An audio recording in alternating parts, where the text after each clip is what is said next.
Hello student, स्वागत है आप सभी का आज के सेशन में। चलिए स्टार्ट करते हैं आज की खबरों को पढ़ना और इन्हें याद करना। बच्चा, सबसे पहले न्यूज़ जो है आज आपकी ये प्रधानमंत्री नरेंद्र मोदी की एक अनाउंसमेंट है। ठीक है, तो थोड़ा सा ध्यान से इसे हम देखेंगे।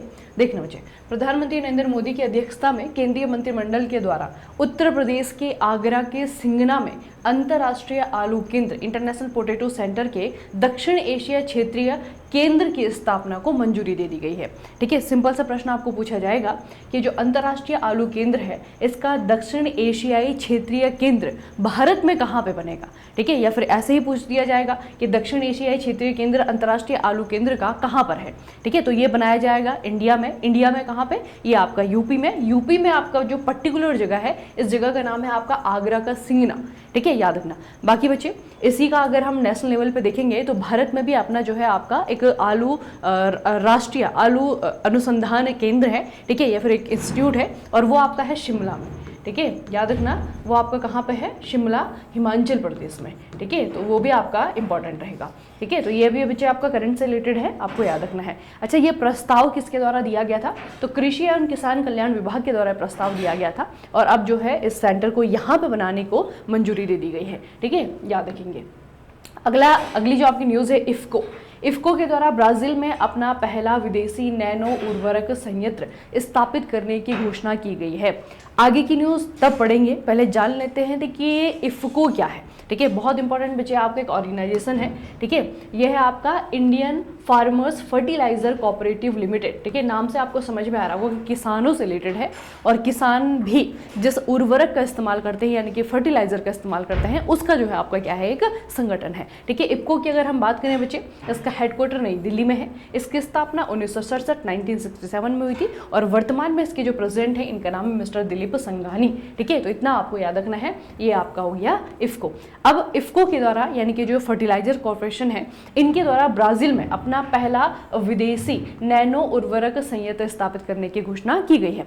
कहाँ पे किया जाएगा? आपको देश पूछा जाएगा तो ब्राजील आपको याद रखना है। किसके द्वारा किया जा रहा है? तो इफ्को के द्वारा किया जा रहा है। ठीक है, तो ये बच्चे आपको चीजें थोड़ा सा याद रखना है। अच्छा, यह संयंत्र इफ्को की सहायक कंपनी इफ्को नैनोवेशंस और ब्राजील की कंपनी नैनोफर्ड के बीच में 7:3 के संयुक्त उद्यम के तहत स्थापित किया जा रहा है। तो बेसिकली ये जो आपका संयंत्र वहां पे लगाया जाएगा ना, ये सिर्फ आपका इफ्को के द्वारा अकेले नहीं लगाया जाएगा। यहाँ पे ब्राजील की कंपनी भी इन्वॉल्व है और दोनों का जो है आपका क्या है, एक जॉइंट वेंचर है। ठीक है, तो याद रखना बच्चे। अच्छा, यह इस पहल का उद्देश्य क्या है? वैश्विक स्तर पर हरित कृषि को बढ़ावा देना, उर्वरक की खपत को कम करना और टिकाऊ खेती की दिशा में अंतर्राष्ट्रीय भागीदारी को मजबूत करना है ना। तो बेसिकली वही है कि जो फर्टिलाइजर, खास करके केमिकल फर्टिलाइजर हम जो इस्तेमाल करते हैं उसको कम से कम इस्तेमाल किया जाए। ठीक है, और जो आपका नैनो फर्टिलाइजर है, ठीक है, नैनो फर्टिलाइजर को जो है आपका बना करके जो ग्रीन फार्मिंग है उसको, ऑर्गेनिक फार्मिंग है उसको प्रमोट किया जाए। ठीक है, तो इफ्को का जो है आपका बच्चे ये इनिशिएटिव है, जॉइंट वेंचर है, वो आपको याद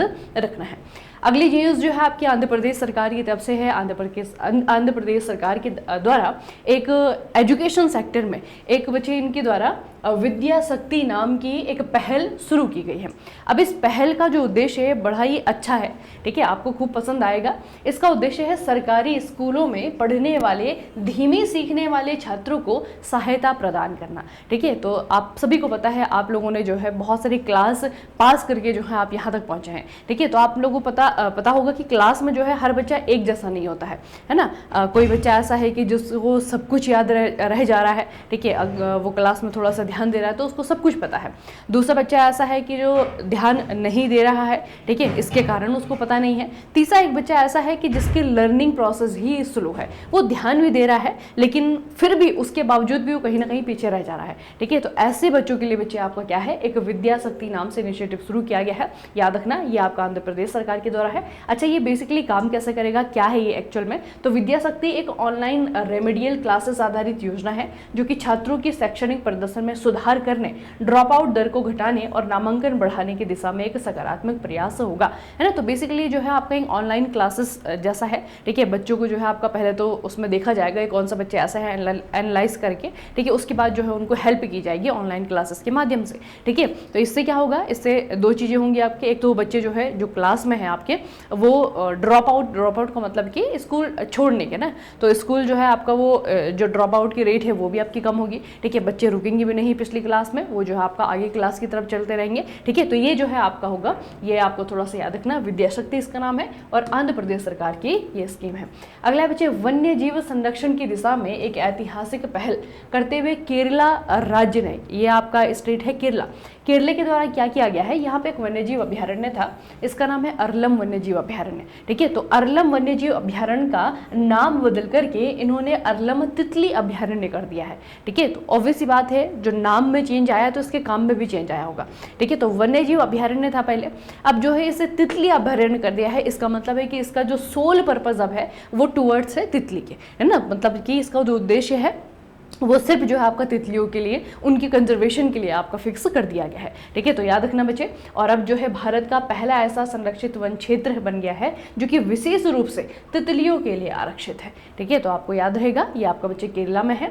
ये आपका केरला में कहाँ पे, कन्नौर जिले में स्थित है। जैव विविधता से भरपूर पश्चिमी घाट में स्थित इस अभ्यारण्य में अब तक लगभग 266 से ज्यादा तितली प्रजातियां दर्ज की गई हैं, है ना। तो वैसी बात है कि इस जीव की, इस प्रजाति, इस प्राणी की जो पॉपुलेशन है यहाँ पे ज्यादा थी, उसकी स्पीसीज ही देखिए 266 जो है यहाँ पे सिर्फ तितलियों की स्पीसीज है। ठीक है, तो पॉपुलेशन भी ज़्यादा है, तो उनको जो है आपका कंजर्व करने के लिए, उनको जो है आपका डेडिकेट करने के लिए उन्होंने क्या किया, इस पूरे वन्यजीव अभ्यारण्य को ही क्या कर दिया, तितली अभ्यारण्य में बदल दिया। ठीक है, तो ये बच्चे आपको याद रखना, आपको पूछा जाएगा कि जो ये अरलम वन्यजीव अभ्यारण्य है या फिर अरलम तितली अभ्यारण्य है, ये आपका कहाँ पे है, तो ये आपका कहाँ पे है, केरला में है।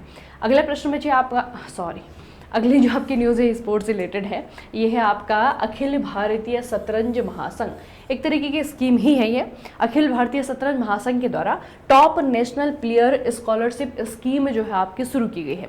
ठीक है, आपके आसपास भी अगर कोई बच्चा ऐसा है जो कि चेस में, शतरंज में थोड़ा सा इंटरेस्ट रखता है, ठीक, लेकिन फाइनेंशियल अच्छे ना होने की वजह से, आर्थिक स्थिति अच्छी ना होने की वजह से वो इसमें जो है आगे परस्यू नहीं कर पा रहा है। ठीक है, तो उनके लिए बच्चे आपका ये है, आपको नाम में ही दिख रहा होगा कि स्कॉलरशिप स्कीम है ना। तो जो खिलाड़ी जो हैं अंडर 7 से लेकर के अंडर 19 तक के जो होनहार शतरंज खिलाड़ी हैं, उनको आर्थिक रूप से जो है आपका हेल्प करने के लिए, ठीक है, आर्थिक रूप से मदद देने के लिए उन खिलाड़ियों के लिए आपका ये स्कीम है, top national player scholarship scheme. अच्छा, अब इस इंस्टीट्यूट के बारे में थोड़ा हम देखते हैं, ऑल इंडिया चेस फेडरेशन के बारे में। तो ये भारत में शतरंज के खेल के लिए केंद्रीय प्रशासनिक निकाय है। ठीक है, सेंट्रल गवर्नमेंट के द्वारा बनाया गया है। इसकी स्थापना 1951 में हुई है। हेडक्वार्टर जो है आपका नई दिल्ली में है और वर्तमान में इसके जो अध्यक्ष हैं इनका नाम है नितिन नारंग। ठीक है, तो इस इंस्टीट्यूट के बारे में भी, इस ऑर्गेनाइजेशन के बारे में भी आपको याद रखना है। ठीक है, शतरंज से रिलेटेड बच्चे जितने भी डिसीजन हमारे इंडिया में होते हैं, नेशनल लेवल पे या फिर जो आपके स्टेट लेवल पे जो भी आपके टूर्नामेंट होते हैं चेस से रिलेटेड, वो सारे के सारे जो है इन्हीं की देखरेख में, इन्हीं की निगरानी में जो है आपके करवाए जाते हैं। ठीक है, तो ये आपका महासंघ है और इनके द्वारा आपका क्या किया गया है, एक नई स्कीम लॉन्च की गई है। अगली जो आपकी न्यूज़ है ये है बिहार से। बिहार में एक नया इनोग्रेशन हुआ है, एक नया पुल जो है आपका वो इनोग्रेट हुआ है। तो बच्चे लगभग इतने रुपए, चले रुपये आपको याद नहीं रखना है, कच्ची दरगाह बिदुपुर 6 लेन वाले गंगा पुल परियोजना के तहत पटना को वैशाली जिले के राघोपुर क्षेत्र से जोड़ने वाले गंगा पर लगभग 4.5 किलोमीटर लंबे 6 लेन वाले पुल का उद्घाटन किया गया है यहाँ के मुख्यमंत्री यानी कि नीतीश कुमार के द्वारा। ठीक है, तो 6 लेन का ये आपका पुल है। ठीक है, तो बच्चे ये जो जगह है ना आपकी कच्ची दरगाह बिदुपुर, ठीक है, बिदुपुर पुल आपको पूछा जाएगा कहाँ पे बना है, कौन से नदी पे बना है, तो ये गंगा नदी पे बन रहा है यहाँ पे। ठीक है, इसको जो है आपका इनोग्रेट किया गया है और ये आपका पटना को वैशाली जिले के राघोपुर, ठीक है, तो मतलब पटना और वैशाली के बीच में जो है आपका बना है। ठीक है, ऐसे बड़े बड़े सिटीज़ के नाम आपको याद रहेंगे। पटना को वैशाली से जोड़ने के लिए जो है गंगा नदी पे ये 6 लेन वाला जो है आपका पुल बनाया गया है, कच्ची दरगाह बिदुपुर 6 लेन पुल इसका नाम है। ठीक है, तो ये नाम आपको याद रखना है। स्टेट और नदी पूछी जाएगी तो नदी है आपकी गंगा। अब कल मैंने आपको एक न्यूज़ बताई थी कि 26 जून 2025 को अभी संविधान हत्या दिवस, ठीक है, संविधान हत्या दिवस बच्चे आपका मनाया गया 25 जून को। ठीक है, और संविधान हत्या दिवस के कार्यक्रम के अवसर पर हमारे जो होम मिनिस्टर हैं यानी कि अमित शाह, उनके द्वारा एक बुक लॉन्च की गई है। ठीक है, अब इस बुक के कोई राइटर नहीं है। ठीक है, ये बुक जो है आपका एक प्रकार की कलेक्शन है ना। जब इमरजेंसी लगी थी, आपातकाल लगा था, तो उस दौरान क्या क्या हुआ था, गवर्नमेंट ने किस किस तरीके से जो है आपका उनकी पॉलिसीज़ क्या थी, किस किस तरीके से जो अपोजिशन था या फिर पुलिस थी, बाकी सारी चीज़ें थी, उनको सप्रेस किया था। ठीक है, तो उन चीज़ों का एक कलेक्शन है और इस कलेक्शन को जो है एक बुक बनाया गया और बुक का नाम रखा गया है the emergency diaries years that forged a leader. ठीक है, ये बच्चे आपको याद रखना है। द इमरजेंसी डायरीज आपको पूछा जाएगा किसके द्वारा इनोग्रेट किया गया है, तो केंद्रीय मंत्री अमित शाह के द्वारा इसे इनोग्रेट किया गया है। ये जो है आपकी आज की आखिरी न्यूज़ है। ठीक है, राइटर नहीं पूछा जाएगा, लेकिन इंपॉर्टेंट पर्सनैलिटी इसमें इन्वॉल्व है, इसीलिए हमें इनका नाम याद रखना पड़ेगा। कई बार आप लोग देखते हैं तो ये भी पूछा जाता है कि इसका विमोचन किसके द्वारा किया गया, तो केंद्रीय मंत्री अमित शाह के द्वारा किया गया। एक हिस्टोरिक इवेंट बच्चे आपकी किताब बनी हुई है ना। इमरजेंसी जो है भले ही हमारे देश में 3 बार लगी है, लेकिन जो तीसरी वाली इमरजेंसी कल भी मैंने आपको बताया था वो बहुत ही ज़्यादा कॉन्ट्रोवर्शियल रही है। ठीक है, चलिए बच्चे, तो आज का सेशन यहीं पे समाप्त करेंगे, मिलेंगे कल के सेशन में। तब तक के लिए पढ़ते रहिए, बढ़ते रहिए, अपना खूब सारा ख्याल रखिएगा। आप सभी का बहुत बहुत धन्यवाद।